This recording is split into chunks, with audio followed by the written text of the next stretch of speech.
pemekaran ya provinsi daerah otonom baru di Papua ada 3. Papua yang awalnya 10 kursi kan, Papua itu kan awalnya 10 kursi. Di undang-undang itu kan satu daerah minimal 3. Ini bertambah 3. Jadi kalau 3 provinsi baru ini masing-masing 3, artinya kan provinsi induk tinggal 1 nih kursinya gitu. Nah ini mau gimana apa? Terus ada lagi pertanyaan, kursi DPR-nya kan 575. Nah ini mau ditambah jadi ditambah lagi atau dikurangi? Nah karena kalau tadi kata Mas Hasim ini sudah over representatif. Iya. Nah karena kita sudah kunci semua itu, akhirnya ya kan ini seolah-olah jadi ya udah toh bisa perpu gitu ya kan, selalu perpu gitu ya, kalau mentok perpu, padahal kalau ini tadi diserahkan kepada KPU gitu ya, prinsipnya diatur di undang-undang, KPU yang menata. Mau ada daerah pemekaran, saya rasa kan ya sudah tinggal ditata ulang saja gitu. Saya ingin menanyakan ini nih. Kan tadi disebut ini tidak ideal, ini tidak tepat, atau bahkan mungkin telah terjadi penyimpangan. Sebetulnya prinsip apa yang paling sering atau paling banyak disimpangi dalam proses penataan dapil itu? Kalau saya melihatnya begini, Mas Arief. Ini menarik ya untuk didiskusikan dalam konteks untuk evaluasi yang lebih baik. Jadi misalnya begini, kalau misalnya ada prinsip kesetaraan nilai suara, itu pertanyaannya begini, yang setara itu satu wilayah, antar dapil satu wilayah, atau antar dapil seluruh wilayah? Nah pertanyaan begini, kalau membandingkan kesetaraan nilai itu apakah dapil DKI dengan DKI di internal DKI saja, atau DKI dengan di Jawa Barat dengan ini? Kenapa? Bukan idealnya semua, Mas. Nah, karena idealnya semuanya. Orang yang orang punya hak sama. Dan harusnya idealnya semuanya. Itu bisa untuk DPR. Tetapi yang ketika masuk ke daerah pemilihan DPRD dan DPRD kabupaten kota, itu rentang perbandingannya kan antar wilayah yang sama. Bukan dengan wilayah daerah pemilihan yang lain, di provinsi yang lain, atau di kabupaten yang lain.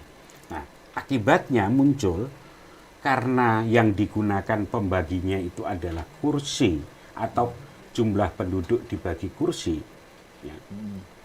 maka ketemu angka pembagi.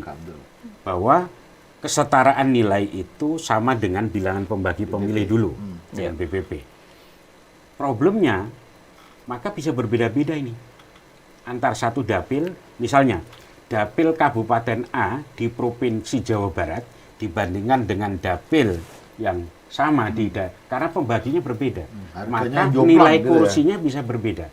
Nah, apakah tafsir undang-undang yang disebut nilai kesetaraan nilai suara itu per segmen wilayah itu, ataukah antar wilayah juga? Itu juga belum clear menurut saya sampai hari ini. Nah, kalau mau antar segmen wilayah, segmentasi wilayah, maka idealnya pembaginya bukan menggunakan pembagi kuota bilangan pembagi pemilih, tapi gunakan divisor yang digunakan oleh sistem proporsional. Itu baru problem pertama. Yang kedua, keadilan wilayah. Ya, keadilan wilayah.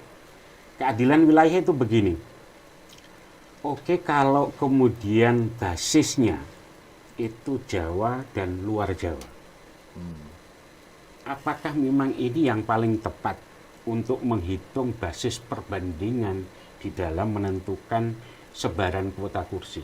Selama ini hitungan kita kan selalu dikotomi, Jawa, luar Jawa. Adakah model lain yang bisa kita pertimbangkan dari lokasi-lokasi seluruh provinsi itu sehingga perbandingannya itu tidak dikotomis? Yang ketiga, terhadap daerah-daerah baru, saya memberikan catatan khusus DKI. DKI itu hanya punya perwakilan level provinsi. Kabupaten kotanya tidak ada. Nggak apa-apa juga kan?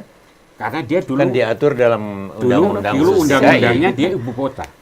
Kalau ini ibu kotanya pindah, maka dia harus ada representasi di kabupaten kota, berarti ada pemilu. Tidak harus. Ada kalau undang-undangnya hanya tidak dirubah, gitu. Karena dia bisa menuntut, kotanya Mas saja. Hadar. Oh, gitu DKI ya. bisa menuntut loh. Yang lain punya. Ada wali kota, ada bupati yang punya. Nah, Ini itu jadi warga, banyak kalau warga mau DKI didiskusikan. Jakarta. Ini ada komentar ini menurut saya perlu dicermati ini pada warga DKI. Walau iya betul. Ini warga DKI nih. Warga DKI. Oh, termasuk saya juga. Makanya saya agak nyerobot tadi. Iya. Gimana? Iya, tetapi semua ini apapun ya, pembentukan dapil semua ada prinsip yang harus dipenuhi ya.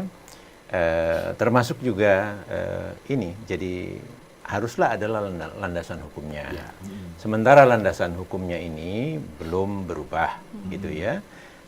Terkait DKI misalnya, ini posisinya masih ibu kota gitu, ya kan? Terus kemudian apakah DKI yang sudah menjadi tidak ibu kota lagi begitu, kota madianya akan punya DPRD atau tidak, itu posisinya masih punya gitu. Pemilihannya masih 2 putaran dan seterusnya gitu. Terima kasih sudah nonton. Jangan lupa like, subscribe, dan share ya.